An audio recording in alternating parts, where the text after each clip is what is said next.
Your hair looks great, Matt. Thank you. I don't know who's been cutting your hair recently, but every time you get a haircut, it's like fire. It's my sister-in-law. Really nice. Yeah. That's clutch. Fantastic. Yeah. All right. Everyone good? Doing great. All right. Welcome to another episode of Over Ask. Today we have, I say special guests all the time, but this is a special guest for different reasons.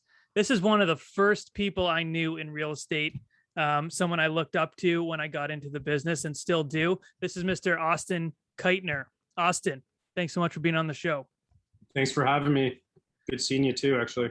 Yeah, for sure. So I want to jump right into it. First, for people who don't know you, who is Austin Keitner? Can you give your elevator pitch?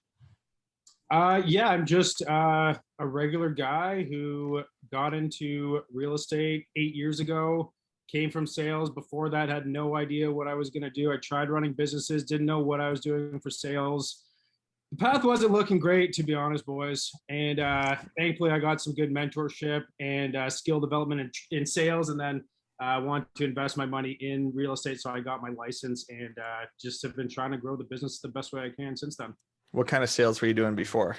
I was door-to-door HVAC. So in our province, which is like a state, we everyone here, or 80% of households, rent their water heaters. So we were switching their provider. Got it. Yeah. So I remember you were telling us about that when I started with Keller Williams. And for those who don't know, Keller Williams has like a ton of sales training when you get into the business. And you, Austin, were like a coach and you were teaching some of the courses. So you were telling us you kind of just took that model, that sales model, and just implemented it into real estate. And you were just making so much more money because now all the money was yours instead of, paying a company to do the same amount of work. So you were saying when you started you were door knocking legit like 5, 6, 7 hours a day. Is that true? It's the only thing I knew to do. I didn't want to reach out to my sphere at the time because I'd done Cutco sales before and kind of felt like I had already taught all them about selling. It's like Austin selling another thing, but I had gotten my training in direct sales anyway. So I figured I could learn what I was doing in the business by working with complete strangers. And I knew kind of what to do at the door and the attitude to carry around and stuff like that. So I think I did like 22 sales in year one from just door knocking. Wow. Were you door knocking expired listings, or if you had an open house, were you door knocking in the neighborhood, or what type of houses? No, that's what we train agents on our team to do now, but like circle prospecting they call it. But I literally just, the first door I could reach with my fist when the license came in the mail is the first door I knocked on. I just weaved through all the streets in that community and build the business there. And even after a couple of years, like I had hired inside sales agents, we were calling all over the greater Toronto area. So I spread really thin. Like we were calling, the northwest and the southeast corner of the greater Toronto area. There's like 6 million house or people. So there's a lot of houses in there and we're spread really thin. So we realized that most of our business was still coming from that pocket that I had first started door knocking in. And after a few years, we started to hyper localize our marketing efforts and stuff. So you legit got your license in the mail the next day, started door knocking. It's as simple as that. Yeah. I just went and the first door I knocked on asked if they thought about. I told them like the sales are going well in the area. Asked them if they thought about selling. That person's probably said no, and then I just kept doing that till. So that's all your script was. Your script's pretty easy, right? When you go to someone's door. Yeah, I mean, in a market like we're in now, there's nothing available. So the script is, hey, I'm just coming by because there's literally nothing available in your area. There's a lot of people who are trying to buy in it. If you guys thought about selling, or if you could get the right price, if you guys thought about selling. Any nerves door knocking, or because you were doing door-to-door sales before, you kind of had that courage? Because I know a lot of agents, me personally, I hated door knocking. It was terrifying. So scared at all, or just wing it? Yeah, no, at first, I think that's very natural. Nobody likes going up to a stranger's door and soliciting, right? Especially if you're not like sure what to say or how you'll respond if they say something. So knowing your scripts is pretty key, knowing what you'll say and if they say no, what you'll say and stuff. So that gives a lot of confidence going to the door. And knowing that you just not giving a shit about the outcome. Because if I'm like too attached to somebody doing something, or if I'm offended or discouraged that they're not, then it's going to be tough because you're going to carry that attitude to the next door, and it's going to be hard to get good results from the people that actually do want to talk about moving. Right. So what did your week look like when you started? Literally 5, 6, 7 days a week, just knocking? Yeah, I had read the Millionaire Real Estate Agent, and it said for every 12 people in your database, you should get 2 transactions, 1 buyer, 1 seller. So for every 6, you'd get a transaction. So I figured if I could add 6 people to my database a day, then I'd be on pace to build a big business. And that was my goal each day, to get 6. I called them leads at the time, but they were really just people who were willing to give me their contact information, I guess, or people who down the line would have real estate plans. I wasn't too strict on their timeline. I didn't really care about that. I just wanted to nurture them. I knew that some people would happen quick and some people would take a long time. I literally just sold like a $2.7 million house from somebody that I first door knocked in those first 3 months. That book is like the Old Testament of real estate. Like everybody, when they get their license, it's the first thing they do is read that book. I did. I got it on audiobook at least. Oh, is that right? Yeah, Keller Williams, it's definitely something they would throw your way immediately. Yeah. Yeah, I read it too. Still have it. So you were doing your door knocking, and then you just use the same scripts cold calling as well? Like, or do you cold call, or are you just pretty much a door knocker? It's just because in Canada, the privacy laws really limit the amount of people you can contact. So when I had inside sales agents, like I was fine, I was doing calls too, but I mean, you get 700 phone numbers in an area that has 4,000 people. They're all landlines, so you're mostly talking to people who are home during the day and sometimes just want to talk. Like you can burn through those 700 people in like every single one area a day. So that's why we're spread so thin. Like these sales guys were calling, and they'd be done a community in one day. So door knocking is way more effective. You can talk to every single person. We got an app that we can track who we've talked to. So even over the years, we've got like records of who said what and who wasn't interested at the time, and things like that. So yeah, I mean, that's kind of how we work that system. Did you have to change your lead gen strategy at all during COVID? Because I'm sure you couldn't knock on doors the past year and a half. So what did you do for your business, since that was your primary lead generation source? Yeah, and this is fast forwarding like 7 or 8 years. So we've built some systems around lead generation for internet leads and for things like that. But like we have a database of 20,000 people, so we're really doubling down on following up with them and checking out who's looking at, like we send market reports systematically through our database, and we can see who's looking at them. So people who are showing interest in what houses are selling near them and for how much, those are usually good people to follow up with. So we could really prioritize that. And our system started doing a lot of heavy lifting, because we have these systems like these touch campaigns with high quality touches. Like you get in the business and you learn about touch campaigns from the Millionaire Real Estate Agent, but then people start sending out like recipe cards and shit that has nothing to do with real estate. Right. It's just throwing junk at people. So if we can actually do quality touch points and actually provide value, then we've got a much higher chance of conversion. So just through those, I guess because we put in a lot of upfront effort, it feels easy. It feels a lot easier now. So when the pandemic hit, we got like 6 or 7 listings that same week when they announced the lockdowns originally, from people who were just like, hey, like you've been sending us this, or hey, like, can you come give us a price, or hey, what do you think's happening with the market? And we ended up listing like 6 or 7 of those in the first week. And the market share, the number of listings went down like 80% in those first 30 days. And our sales have doubled in that same 30 days. Jeez. That's awesome. So are you back door knocking now? We have like 16 agents on our team. So there's training in place, and I'll still go out and like have them shadow me, or I'll shadow them, but it's not something that I can make time for every day anymore. Right. I like that though. Yeah. I'm a strong believer in that. When you're telling your team to do something, even though you had done it for years before, I still think you have to lead by example. So it's cool to hear that you'll still go out and kind of show them the ropes and show them how to do things. Because there's a lot of team leaders who they'll be like, yeah, you got to do this, this, and this. And then you see them just sitting in their office all day. And you're thinking, well, what are you doing? So it's cool to see that you're still leading by example. Yeah, I still feel like I need to lead by example with the number of sales that I'm doing. Like I'm still in production, and and I spend half my time doing recruiting stuff and the other half doing production stuff. But we have showing agents on the team, so new agents will come onto our team, and part of the onboarding will be them working their sphere. We have like 5 milestones. That's who place, like the partnership with Ben Kinney that you mentioned earlier. They have the best onboarding systems in the industry, and it helps agents get into production really quickly. But in addition to those things, for them to get their business started, we'll have some of the agents who are more productive on the team, including myself, will have some of those new agents take our buyers on the showings, and we'll be in communication with them and have group chats going and stuff like that. So we're not like handing them off, but the new agents get good learning and earning experience, and we get the leverage of not having to run around on showings, which can be really time consuming.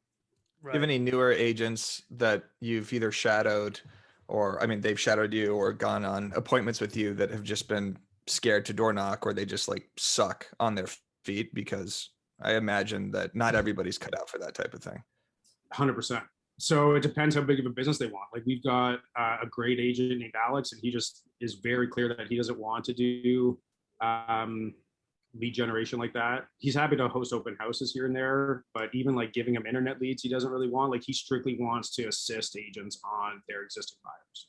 That's fine. There's a role for that. Some of the agents, they want that, but they also want to build a big business, and they eventually want to leverage, receive the leverage on the other side of it. So they're making more effort into the lead generation stuff. But there's any door knocking horror stories? I imagine for 8 years, I'm sure people have been pissed at you, chased you with a bat or something, or told you to fuck off. I mean, it's a lot of doors, a lot of people that, you know, are having lunch. Well, more so in the water heater sales business, because that had a lot of bad, like that had negative news press and stuff, like because it was a very unregulated industry, and people would actually go around scamming people and saying they're with one company when they're not. So there was that to overcome, but learning that and the attitude to carry and the conviction that you have helps a lot in overcoming those things. So the attitude you carry around the door eliminates a lot of that stuff, because you also learn to walk away before it can escalate to them chasing you with baseball bats. But one time I actually I ended up listing and selling this person's house, but there was a break-in like a day after I had door knocked, and like between that time and then I sold the next door neighbor's house. But I had gone around the street and I didn't have business cards. Like sometimes I don't have them intentionally, just because then I can collect their contact information and give them my info that way. So I didn't have cards. So people thought it was so sketchy that the day after I came by with no business cards or ID, there was a break-in in the area. So a lot of them assumed that it was me. So when I went back, crime spike. Yeah. When I went back a year later, I was confronted by it, and I had no idea that was a situation. But we diffused it, and everybody realized I didn't set up a robbery. That sounds like a CSI episode. You go around pretending to sell real estate, and you break into their house the next day. Yeah, it's incredible. We should sell that. One thing stuck with me that you said a long time ago. You were saying, because I was super scared to door knock and cold call at first. And you were saying, like, if someone is, you know, tells you to fuck off or is rude to you, like that's their problem. You're always like, you know, they're having something going on in their life. It has nothing to do with you being there that day. So you got to like have that mentality that, you know, you say, okay, sorry, you're having a bad day, and then you go on to the next. And I kind of took that with me, because it's so true. Like people, when they're so angry that someone comes to their door, that's not a you problem anymore. That's something that they have going on, and you just got to let them be. It's not your fault at all. Yeah, it's like Eric was asking. It's like at first the no's don't feel good. Nobody likes rejection, and it feels like personal rejection. But eventually you get so many of them, and like you start, like eventually you think it's kind of funny that people like overreact or get upset about it. And then you kind of like sympathize or empathize with them that like maybe they've got some shit going on, and like this is like, you know, they got some problems, or maybe they've had a bad experience or something like that. And yeah, and you don't spend too much time thinking about it, because the main name of the game when you're out there doing that activity or any lead generation activity is to maintain an amazing attitude. So the best way to do that is to not even get into it with these people, because even if I do that with all that experience, I'm still going to probably fall into like a bad state of mind. So Go for it, Eric. We interrupt each other once an episode. This was it. That was an almost interruption. That wasn't even a bad one. Okay. Okay. Did you have any like not parchment, this isn't the Parchment paper? 1900s. You Yeah, baking? did you have any like expired listing packages or a listing presentation on you? So say they invite you in and say like, yeah, I'd love you to come see my house. What do you have on you to show them? Or are you just talking to them and then you set up a listing appointment? Yeah, I'm mostly at the door, just looking to get baseline information. So I'm just looking to find out if they have any real estate plans, what those are. I'll get into like, we have a script for LP Mama. So it's like location, price, motivation. So I'll go along those lines of questions. Like if you did move, where would you go? Because a lot of time it's in between, right? They're not like, yeah, I'm looking to move, or sometimes they're pretty firm on the no, but it's usually something in between. It's like a stutter before the no, or like, you can tell that they're thinking about it, or they've put some thought into some real estate plans at some point. And I'll usually follow up, even if it's a no, and just say, great, well, if you did move, where do you think you'd go? So I'll usually go along those lines. But at the door, I don't want to get into a listing presentation. I don't even want to go in the house. I'm usually just letting them know, like, hey, why don't I put together some of the sales data? I'll look into your property a little bit, and then why don't we set up a time and I can come by and take a closer look and give you an idea of valuation. Do you ever go by and drop off gifts after you talk to someone and make a connection? Because when I was doing it as a buyer's agent for a team, they forced me to drive back to the house that I just talked to and like drop off flowers or something. And I thought it was the creepiest thing in the world. Like they just told me to screw off. And then I'm like coming back and dropping off flowers. It's insane. So you did that for people that said no? I did that for basically anyone that I had any sort of interaction with. He's still in debt with the flower shop. Yeah, exactly. They say like, oh, come back, like write them a letter, come back and drop off flowers or drop off cookies or something like that. And I always found it unbelievably creepy, but yeah. I was listening to my bosses. What we do is we have two people that will enter into the database. It's contact, not leads. So it's like we made contact with them. They gave us some contact information, which means they want market reports or they want like community events that we do and invitations and stuff like that. Or it's an actual lead. And then we've got, again, their contact information, and they would get a higher level of follow-up. So the contact, not lead, still gets market reports, they get touches, but the person who's an actual real estate lead would be getting a series of mailouts and text messages. So automatically the next day, once they're entered in the database, the tool we use just syncs it and enters it into the database for us, and then it gets tagged, and then some automation happens. So like they'll get an automated text saying, hey, it was a great meeting you yesterday, thanks for taking the time to chat. And then once you set up the market report and complete that task, it automatically sends them a text saying, hey, just set you up on that market report, let me know what you think or if you have questions. And then they get a mail out with a letter of introduction, just letting them know who we are and what we do in the community and things like that. They'll get another mail out a week later with discounts to home-related things or the sale of home-related things like painting or lawyer fees and things like that. So we do those touches, but like, yeah, driving back to anybody that we talk to would be a huge waste of resources. Yeah. And flowers are very expensive. We send flowers when like there's a tragedy with a client or when there's a celebration or something. Yeah, that makes more sense. Well, the tragedy for them was you showing up at their door, Eric. That's for damn sure. So that's why you brought the flowers. So this is a two-part question. How often do you revisit, like re-knock on a street in a year, I guess? And then if the first time someone says, fuck off, don't ever come here again, are you noting that? Or are you going there when you visit the street again? Yeah, we're noting that for sure. I try to keep it positive, so we just leave it at not interested or something like that. I don't make too many notes on that. The amount of times we go back, I mean, it depends. Like Joel, he farms Mimico. You know my brother Joel. Yeah. Yeah, he'll net $500,000 this year. He's in his fourth year. Like that's after his team split and everything. Yeah, it's insane. Yeah, he's been in the business 4 or 5 years, and he literally just farmed that community of 4,000 people. Yeah, and or 4,000 households. So he probably has knocked on some of those streets 5 or 6 times. Like he goes around. Not this year, no. He hasn't actually door knocked since the pandemic. Oh, really? Yeah. But all those years of doing it, his database has like, of those 4,000, he's probably got half of them in his database. Yeah. And then on social media, like Instagram, he named himself that community. So it's called Mimico. So he's called Mimico Joel. For anybody listening, they can follow him. Smart. And he just followed everybody in that community, like all the restaurants. So if anybody was following a restaurant, he would follow them. And because he had Mimico in the name, they relate to that. Or if they were on a local sports team or whatever it was. So he got a huge following. So he's just maintained so many connections through that and gets so many extra touches because of that constant reinforcement of his local brand. Yeah. You must have read my ebook. That's exactly what I say to do for Instagram growth. Well, Follow all your community restaurants and stores and everybody that follows them. And then, yeah, it's a genius great way to strategy. niche down on your social, like, because there's different ways to do things. He's niching down on the exact community he wants. And in fact, when I think of Joel, I think of Mimico. I think of Mimico Joel. Like, I almost can't say his name without saying the whole thing. And that's exactly what you want. He gets agent referrals like from agents in Toronto. Yeah. The best of the best do things differently. You know this. Yes. We do things differently. That's why we're the best of the best. Right.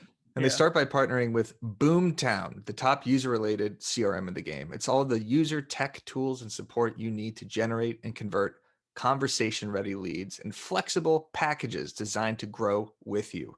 Run your business smarter with the #1 real estate CRM that agents actually use. They use this. Yeah. Boomtown. Unreal. To check out Boomtown and see how you can score $750 in free digital advertising, Eric, I want you to go visit boomtownroi.com/overask. Now that's boomtownroi.com/overask. Yeah. My middle name is Joel, by the way. Oh, is it? Yeah. There you go. Eric, you wrote the book on this. What, like, do you think you can get pigeonholed though? Like, what if you want to expand into another community? Do you create a new account, or like, how does that work? You talking to me? Yeah. Yeah, because you're so heavy. He's so heavy into Mimico. So now what's he going to do if he wants to expand to the next city or next town? I'm actually wrote about this too. Yeah, you kind of don't want to pigeon yourself. Like if you call yourself like Brentwood Ben or something like that, then you're kind of specific to an area. But I mean, the guy did what you said, 4.5 million in sales. So it's working right now. Maybe he could change his name to like Canada Joel or something and just expand it. But yeah, maybe it does pigeonhole yourself a little bit, but I don't know. I don't really know the answer. It's hard. There's definitely ways, like I struggle with that too, with the, like, I always talk about this with the comedy sketches. I never want to pigeonhole myself with just being like a comedic real estate agent, right? I still want to give awesome service, and I can still do other things and provide high level service. I just market that way to get eyes on me. Yeah. Do you find that clients are like expecting jokes a lot, or are they disappointed when you're not as funny as they thought you were, or like, how does that sometimes. I mean, I'm pretty like chilled out guy. Like, I'm not very exciting, so when people meet me, I think sometimes they're like, oh, you're not even swearing. I'm like, yeah, I don't just like swear to, like, I don't just walk around saying fuck all day, you know. It was like, I don't know. Yeah, I guess it's a little weird, but the clients who work with me, like, they mainly contact me for like the videos and the traction they get and the engagement they get, because it definitely helps to sell their house. And they call it like their home souvenir. So like they have that souvenir of this like video, this funny video of me in their old house, and they can always like have that. So that's so it's kind of cool. I always say, like, I don't brochure, except it lives on forever. And yeah, it's like a fridge magnet, but it's fucking way cooler. Yeah. What you guys are doing, I need to learn more about, because like grassroots and like prospecting, follow up, like the systems around that, that feels easy for me now. Probably like this shit feels easy for you guys now. That's why we wanted to have you on, is because we talk to so many people about just social media and engagement strategy and how to get leads on Instagram. And it's nice to, you know, change course and talk about like traditional ways of lead generation, like door knocking and cold calling and starting a business. No, I mean, that's what's cool about real estate. There's just so many different ways to generate business. There's people, I forget his name. He was in I don't know if he's still with Keller, but literally his entire business was just his sphere, like his family, pretty much. He would just, do you know who I'm talking about, Austin? He killed it. I forget. He legit just works his sphere. He doesn't do any other. He doesn't do social. He doesn't door knock. He does events and sphere. And like, anytime someone tells me they do that and that's where they get all their business, that's because that's where they're spending all their energy and focus, and that's fine.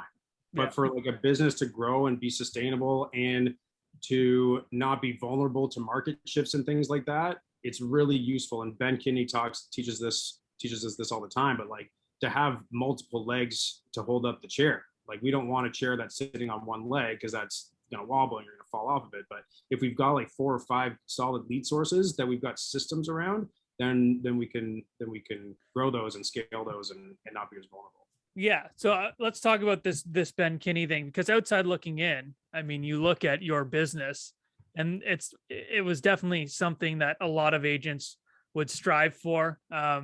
It looked like a super healthy business. You were doing a ton of volume.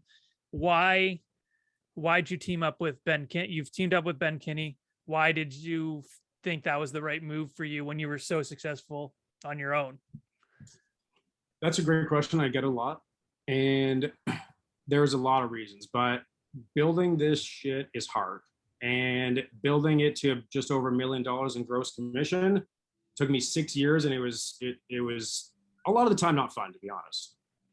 And the more I learned about hiring and leadership and sales and growing a business and building a business from Ben, the better my business got. And through partnership with Ben and his team, like I was seeing that one of the hardest things when you're building a team is helping agents actually produce.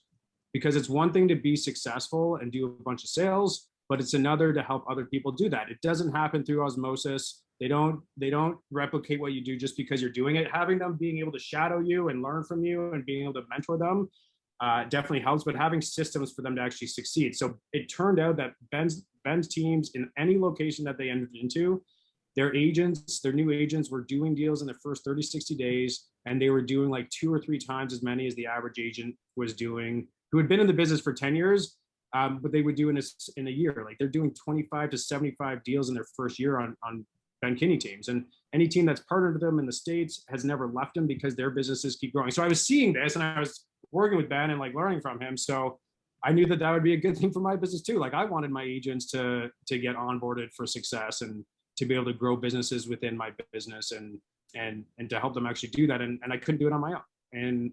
And perhaps after 5 to 7 more years, I could have built what's already been built. But I figured if I could just start building off of what already exists without having to build it all myself, and probably not build it as well, because Ben happened to be mentored directly by Gary Keller and had a mastermind group of the top agents in the country and stuff like that. And he's pulled way ahead of everybody in what he's built, because he went on the technology side as well as the coaching side, and he's just built and bought a bunch of businesses to support all of that. So there's just so much value packed in. So, you know, it took me that long to get to just over $1 million. And in our first full year of partnership, we doubled that. So we were able to add on another $1 million GCI. This year we're on pace to close over 3 million. So the value is actually there. Like the reason none of us are leaving and why people keep partnering up with them is because it makes it a lot easier and a lot more fun. Yeah. And that's 3 million gross commission through the team. Yeah. That's sick. Hear that, Eric? Yes, Matt, I hear that. That's a very large number. That's unreal. Yes. Well, that makes sense then. So like I hear that, Eric. Well, I just wanted to drive it in. Right. See what my friend's doing over here. You guys have bigger producers on the show. I know that, but we're all on a different path and we're all at a different stage of that path. And we'll probably get to 10, 20, 30 million over the years as we partner with more people in Ontario and Canada. And I mean, 3 million in commission is insane. Yeah. I would say probably one of the highest that we've had. So it clearly has worked. Does that change and you don't need to get into your actual commission structure with your agents and stuff, but did that have to change when you teamed up with Ben? Because like for your agents, did you have to change all that stuff as well? Yeah, I'm happy to share all that. We had like 60-40 split for listings because listings are more expensive, and then 50-50 for buyers. But now it's all just 50-50. We just share some of the costs for the listing. Like we have standard, like all listings get 3D tours, floor plans, stills, professional, all that stuff. But if they want to add on like a video, or if they want to stage the house, we would split that cost. So they just have some autonomy to negotiate with that, and we just make it 50-50, keeps things simpler as well, and gives them the ability to negotiate a bit more.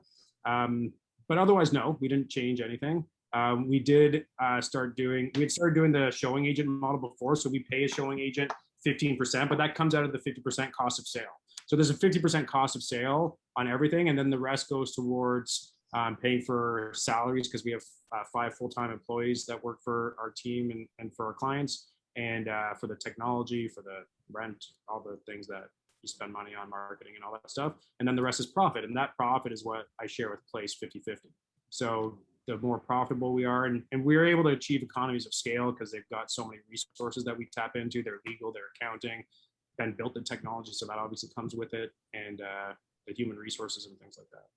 Are you actively recruiting agents now, or are they coming to you? Both. You need to follow up with good agents, because a lot of the time, like, it's such a new concept, right? Like, Place is literally its own category. They're not competing with brokerages. You can be with any brokerage to partner with Place.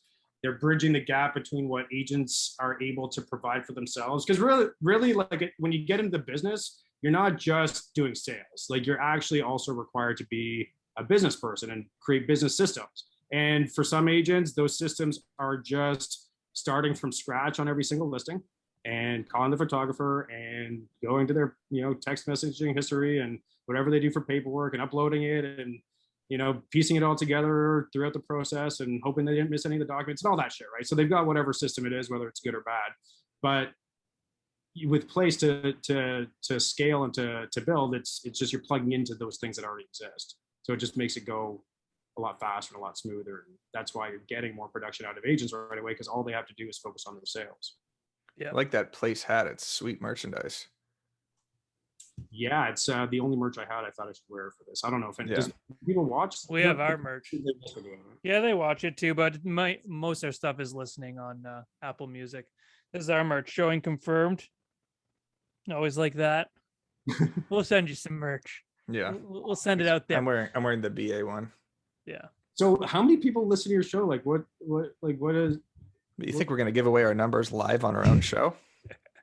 I heard. No. I heard Joe Rogan do this. I don't know. Well, yeah, because he's got 10 million. We've had like 100,000 downloads now or something. That's insane. And I saw your stats in certain countries. Like, it's crazy how. Yeah, Turks and Caicos, #1 podcast in marketing. We've just started. Yeah. Just started in January, so it's good. It's growing very well. We have an amazing sponsor, Boomtown. That's awesome. Great real estate CRM that's backing us now, and we feel strongly about them as well. It's Boomtown at ROI.com/overask. Yeah, you can get some cool stuff. But yeah, it's been awesome. I mean, we've started in January, got some huge guests right off the bat with Jordan Cohen and Ryan Serhant. And with those guests, we were able to really leverage the rest of the show and get pretty much any guest, because Ryan Serhant's essentially as big as it gets in our world. So if you're pretty close with Ryan. You were working with him for a while, right? Friend of the show. Yeah, I'm speaking with him in October in Boston. So it was cool. We figured that was we had a small business plan. We've never really shared this. We had a small business plan that was never even written out. In December, we said, if we can get, some big guests to start, and we wrote down a couple people who've since we've had every one of them on. I think we'll be okay. And then we started the show with those 2 guests. And I mean, now if someone says they don't want to do the show, I'm like, Ryan Serhant fucking did it. Are you insane? You're not as big as him. Leverage. Yeah, so I'm surprised. Cool. Even among like all the Place partners, we share your guys' posts sometimes, just because it's nice to have it in the industry, honestly, because it's a fucked up business and people do fucked up things, and we go through some crazy ass shit, and you guys make it lighter, which is nice. Thank you. I know I'm not being funny. I know you didn't bring me on there for that, so. No, honestly, it's fine. This has been a really, really good episode. Yeah. Way different than all the other ones. And we're trying to bring education and comedy to agents. Like, we don't want them to just listen to us like being slapdicks and talking about Instagram strategy every 5 minutes, So I think this is a really good change of pace. Yeah. And it's awesome to have you, because like I said, you were for sure, I think, that one of the first 5 people I met in the industry. I knew no one. And I really, like I said, looked up to you and still do look up to you with everything you've done and stuff. And I was telling Eric this before you came on. I don't know if you remember, but I was so terrified when I got my license. You were doing a cold call door, like a lead gen course. I don't know. And hadn't even got my license yet. So it was coming in the mail. I passed all my courses, but I didn't physically have something that said I was a registered agent. Yeah. And you were like, okay, I want everyone to cold call, like you gave actually people from your database, I think. And you're like, call and try and convert this lead. And I was like, I don't have my piece of paper that says I'm an agent, so I'm going to lose my license before I get my license. So I wouldn't call. And then everyone was calling, and then you came over and you're like, hey man, you going to like call someone? I was like, I don't have my license and stuff. And then you pointed me to Joel, who was your inside sales associate at the time. And you were like, he doesn't have his license either. He's still calling, or he did have his license, but I don't know what you said, something like that.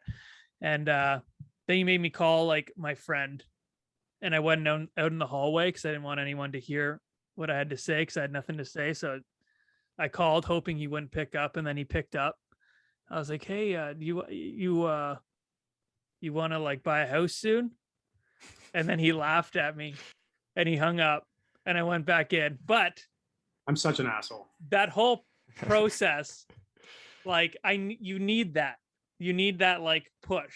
I think in everything you do, you need to feel uncomfortable, and that's the way you're going to get, to great things. So it was cool.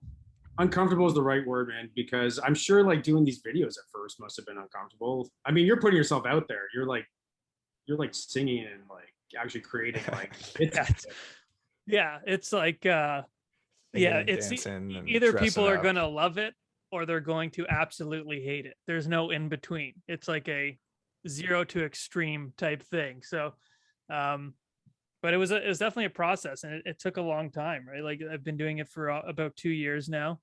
And it's kind of my brand. And it was scary at first for sure, but at the same time I didn't know what I was doing. I didn't have a plan at first, and then as stuff started picking up, there was more of a vision of where we want to go with this, and now that vision is being put into becoming reality. Yeah, well, I mean, Colin, I have this habit of forcing new people to make those calls just because I had to do that shit. And really, like, I mean, in this business, like, whether people signed up for that or not, they are in the business of lead generation or having conversations with people, whatever the fuck you want to call it. You need to talk to human beings, and you need to like when we're teaching people to work their sphere when they first start, like we call it getting their sphere in gear. That's what they focus on their first 30 days, setting their database up properly, make sure they're tagged appropriately, giving them something of value. So like those marker boards, or inviting them to the next event, or letting them know about a giveaway we're doing or something like that. That's they oftentimes, like we teach them, they don't even have to bring up real estate, because if they're just calling their friends, like just catch up. Yeah. If they bring up like, what are you doing? It's like, actually, I just joined this team. We've actually got these awesome resources. I'm going to set you up on something actually, or we're doing this giveaway. I'll actually enter you in on it, or whatever. Like if they bring it up, great. If not, doesn't matter. You're literally just a report, and you can like throw something in at the end. Yeah, that's actually a great way to put it, because you were saying, you lead gen or you start conversations, but I think it's important to call it something for yourself, because I say I like to start conversations. So now my mindset, whenever I do these videos, is solely to start conversations. I don't care if that conversation is a crying emoji, because they're either a happy cry or a sad cry. I don't care. Or you're funny. That was good. That's a conversation now that they've come to me and started that conversation. So now it doesn't feel like I'm salesy, I'm trying to sell them anything. And now I can build on that relationship. And that's how I look at my lead gen. It's just, I'm starting conversations with people, and I'm putting myself out there. Yeah, Eric, this is probably in your book. I'm going to check out your book, because it sounds like it's got great stuff in it that I need to learn about. But one of the things, the ebook. Okay. Yeah. What is the name of it? Well, I have Instagram Realtors, which is a Reels ebook. I have Making a Meme, and then I have an Instagram Growth ebook. I could just send you the PDFs. All right, thanks, buddy. Yeah. But yeah, so my friend Nazma, Matt, you might know her too. She she's probably like in the same GCI category. She gets a lot of her business from Instagram, and she says that she'll like every day reach out to like 20 people that like watched her stories or have like commented on her stuff, because then she's done an outreach. So instead of her being somebody who's like untouchable or too busy or whatever, she's somebody who's like initiated a conversation with them. So now they feel like they can do that. And it's the same thing with any lead generation. Like if you're knocking on someone's door and then you actually follow up with them, or if you knock on their door, now they have a relationship. Like I literally, one of my first listings and my first sales, the first day, I didn't do any sales in my first 3 months of door knocking, just going back to the beginning of the conversation. But in the 4th month, I did 10 transactions. And the first day I did any transactions, I did 3 that day. And one of them was a lady who had been in real estate. She was a real estate salesperson. Like she'd been retired for 15 or 20 years. But she had been wanting to sell for a year. And I came to her house and she had a problem with plumbing in the basement and stuff like that. So she was getting that checked out. She like invited me in the house. It was like, I was like, are you expecting somebody? She's like, yeah, you're here for the shit water, right? I'm like, no, I'm just a real estate salesperson. I was wondering if you're thinking of selling your house. And she's like, yeah, but I've got shit water in my basement, so I can't. So I'm like, okay, like I got her phone number and stuff. I'm like, if I don't hear from you by the end of the week, I'll give you a call to see how that went. And then she called me that day, asking to list her house. But she had been in the business for however long and had wanted to sell for a year and didn't know who to call. And there so it like, is. I was reaching out to these people and just creating that relationship, or them feeling like they have a relationship, even if it's just like a thumbs up or a hey, how are you doing? It goes a long way. And I wish somebody Matt's also right now. He's also setting these relationships up with other agents. So a lot of agents follow him, and they all know an agent in Canada now. So anytime they're thinking like, oh, I got someone moving there, I'm going to hit up Matt because I see his funny videos. So you get a lot of Calgary and Edmonton and middle. Yeah. A lot of that stuff. And we're lucky, just like Eric as well. Like we live in a city or close to a city that a lot of people move to every year. It's not like we live, I won't name a city. I got in trouble for naming some fucking city the other time on a podcast. People came at me for naming their city, saying not as many people moved there. Steubenville, Ohio. Yeah. But we live in big cities that if people are moving to Canada, a lot of the time they're either coming to Toronto or Vancouver. So, we're lucky in that sense. So yeah, a lot of agents reach out and say, I have a client. And sometimes, like Eric said, it's just Canada. They'll be like, oh, I know an agent in Canada. Then they'll reach out and be like, hey, can you take this listing in Nova Scotia? I'm like, no, but I can. It's nice that they think of me as like the Canadian agent, right? So, and apparently I have a thick Canadian accent that I didn't know about, but I get told that a lot too when I go down there. Yeah, it's what it is what it is, Eric's got an Arizona accent. No, Arizonans don't have accents. Yeah, you do. Arizonans and Nebraskans are known for having no accent whatsoever and are really good in like the phone service industry. I didn't know that. Yeah. I just made that up. I was gonna say. Sounds good. Though, right? I thought you were making that up. Yeah, I was. That's incredible. He's incredibly another lie. Still face. Yeah. Incredibly still face.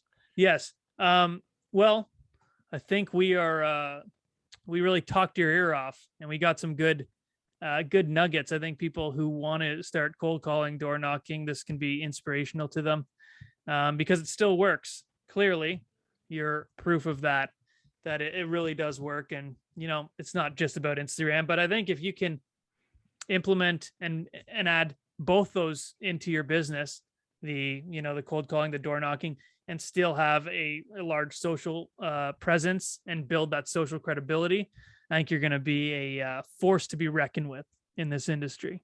Think about the cold call videos you could do also. You could put like reels up of you actually making cold calls and like the strategies that you use, or film yourself door knocking and stuff. That could be good content ideas. Yep. Austin, you should do that. Yep. You guys should layer in consulting into your business. We do. I do. Yeah, I do social media consulting. So anyone looking for it, hit us up. That's all the plug stuff this episode. Thanks for having me, guys. You guys rock, and keep the content coming because it's fucking awesome. We will. Thanks for coming on. And where can the people find you? They can find me on online, Austin Keitner, or on Instagram, Austin Broker Keitner, if they'd like. Awesome. Sweet. There you go. Awesome. Thanks so much for coming on, dude. My pleasure. Thanks for having me, guys. Thanks, man. Sweet.